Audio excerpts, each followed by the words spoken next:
Shalom aleichem. Fredj, qu'est-ce que tu fais? T'es dans la lune, Fredj? Ah pardon, t'es là Shlomi. On faisait la Birkat Halevana, la bénédiction mensuelle sur la lune. Je trouve ça beau, mais je sais pas à quoi ça correspond. T'as une idée, toi? J'ai ma petite idée. Tu me suis? Avec toi, j'irai décrocher la lune!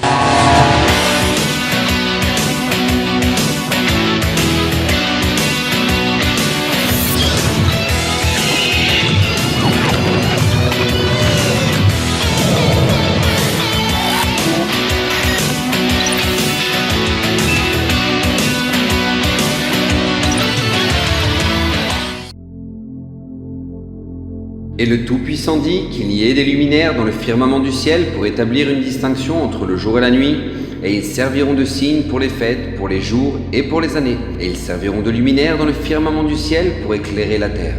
Ainsi fut-il. Par ces mots, la Torah définit clairement le rôle de la lune et du soleil, les deux grands luminaires de la terre. C'est grâce à eux que l'on peut déterminer l'emplacement des fêtes dans le calendrier et que l'on pourra décompter les jours et les années. Mais Shlomi, comment ça marche ? Eh bien, c'est simple. Ouais. Enfin, il suffit de rester concentré.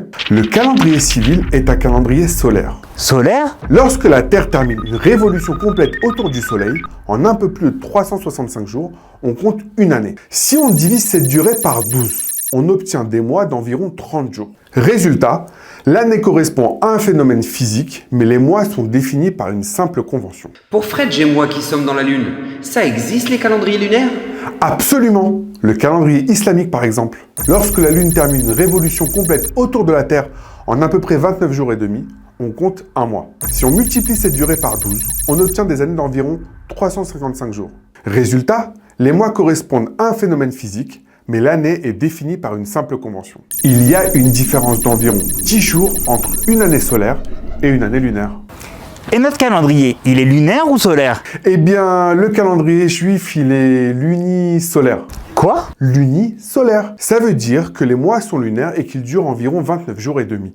Comme dans le calendrier islamique, une nouvelle lune correspond à un nouveau mois. Mais l'année dure environ 365 jours, comme dans le calendrier civil. Bah, c'est pas possible. 29,5 x 12, ça fera jamais 365. Comment on complète les 10 jours de différence entre l'année lunaire et l'année solaire? Eh bien, on intercale un 13e mois. Pas tous les ans, bien sûr. Regarde ce tableau. Sur un cycle de 19 ans, on a 7 années de 13 mois. On appelle ça des années embolismiques. En hébreu, Shana Meuberet. Quelle harmonie! Ainsi, chaque mois correspond à une révolution lunaire. Quant au cycle des saisons, il est maintenu. Pessah tombe toujours au printemps, Shavuot à la période de la moisson et Sukkot au début de la saison hivernale. Du moins pour l'hémisphère nord. C'est vrai ça. Figurez-vous que lorsque c'est l'été dans l'hémisphère nord, c'est l'hiver dans l'hémisphère sud. D'ailleurs, la Birkat Ha'ilanot, la bénédiction sur les arbres en fleurs que l'on récite au mois de Nissan dans l'hémisphère nord pour louer la perfection de la nature et le renouvellement des saisons, est récitée 6 mois plus tard en Tishri dans l'hémisphère sud. Bon, mais Shlomi, je ne sais toujours pas à quoi correspond la Birkat Halevana.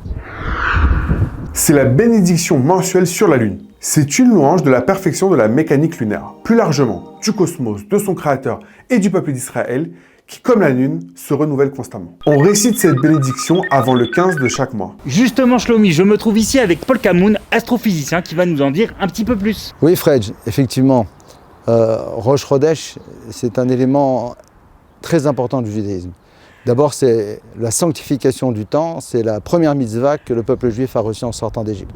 Mais comme on ne se balade pas tous les jours avec un calendrier lunaire dans la poche, il faut quelques astuces pour pouvoir déterminer quel jour du mois lunaire on se trouve. Tu as quelques trucs, Paul? Oui, il y a quelques moyens assez simples en fait. Si la partie lumineuse de la Lune est à droite de la Lune, tu sais que tu es dans la première moitié du mois lunaire. Si elle est à gauche, tu es dans la deuxième moitié.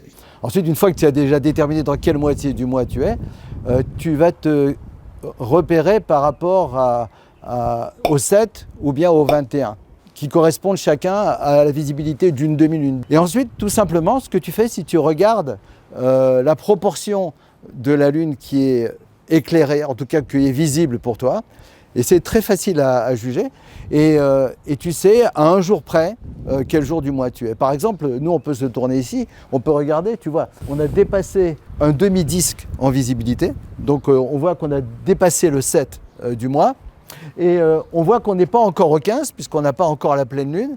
Et d'après la proportion qui est visible, tu vois qu'on doit être à peu près entre le 11 et le 12. Bien sûr, il y a une précision d'un jour, mais c'est déjà pas mal. Et ce qu'il y a de très fort, c'est qu'il y a plus de 2000 ans, le Talmud, dans le traité Rosh Hashanah, nous apprend avec exactitude la durée de la lunaison. 29 jours et demi et un peu plus de 44 minutes. Et aujourd'hui, avec les moyens technologiques les plus modernes, les scientifiques aboutissent à la même conclusion. Oui, c'est impressionnant parce que d'abord, quand on regarde les astronomes de toutes les générations, ils ont mis très longtemps avant d'avoir une valeur aussi précise. Il a fallu attendre les missions lunaires, des missions Apollo américaines pour que des astronautes puissent déposer sur la Lune ce qu'on appelle des réflecteurs laser, de telle sorte qu'on puisse tirer avec un laser de la Terre vers les réflecteurs qui sont sur la Lune pour mesurer au millimètre près la position de la Lune et donc avoir la certitude sur son orbite extrêmement précise. Mais effectivement, nos anciens n'avaient pas besoin d'avoir ce qu'on appellerait la dixième décimale. Ils avaient juste besoin d'une mesure suffisamment précise pour faire un calendrier.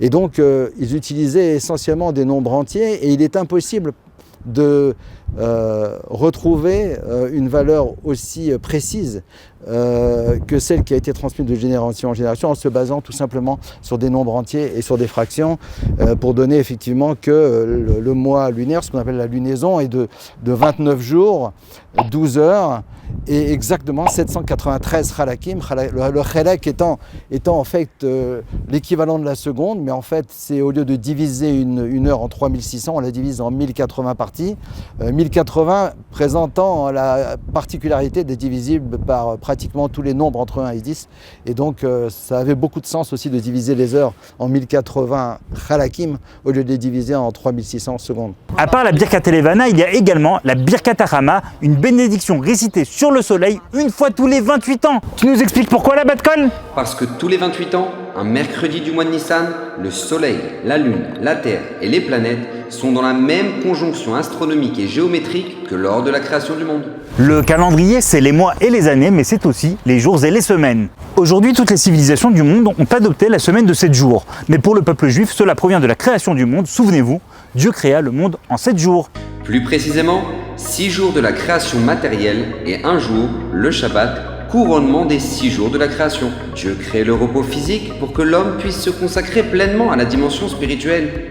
Mais Shlomi, la journée, elle commence quand ? Au sujet de la création de l'univers, la Torah nous dit « Vayi erev, vayi boker, yom echad ». Il fut soir et il fut matin, jour 1. De là, nos sages apprennent que la journée commence à la tombée de la nuit lorsque l'on peut apercevoir 3 étoiles dans le ciel. Et les différents événements astronomiques d'une journée sont très importants dans le judaïsme. C'est eux qui rythment les différentes prières. La journée est découpée en 24 heures, 12 pour la nuit et 12 pour le jour. Pour Arvit, on a toute la nuit, mais a priori, pour ne pas oublier, on prie dans les 6 premières heures de la nuit. La fin de la 6e heure, c'est ce qu'on appelle Chatzot, la moitié de la nuit.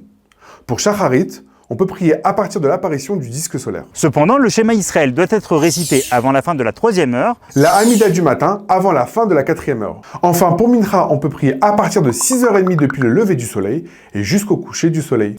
En fait, on ne parle pas d'heures classiques de 60 minutes, mais d'heures solaires ou saisonnières. Des heures qui dépendent de la longueur du jour. Elles sont longues en été et courtes en hiver.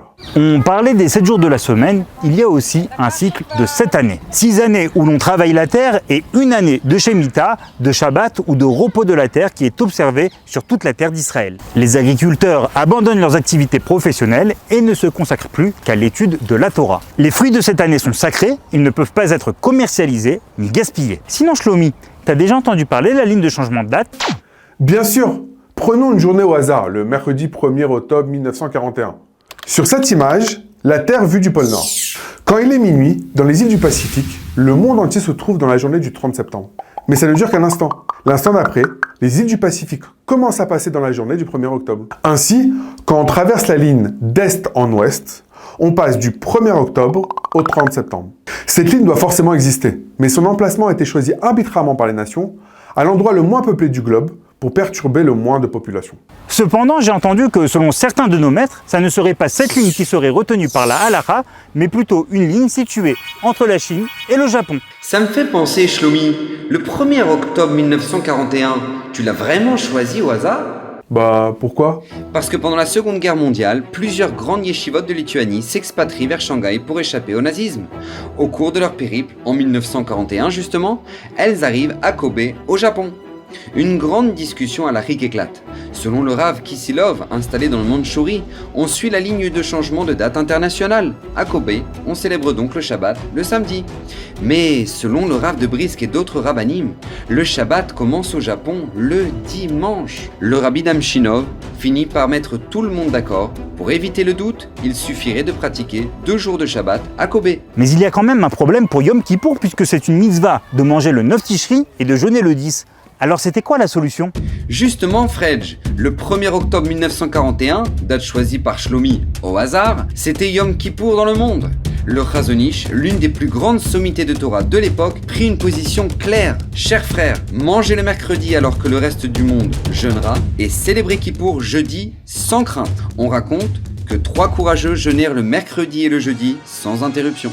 Mais alors Doc, d'après le Chazon Ish, qu'est-ce qui se passerait si on passait de Kobe à Shanghai? On retournerait dans le passé? Précisément. Et de Shanghai vers Kobe? Mais vers le futur!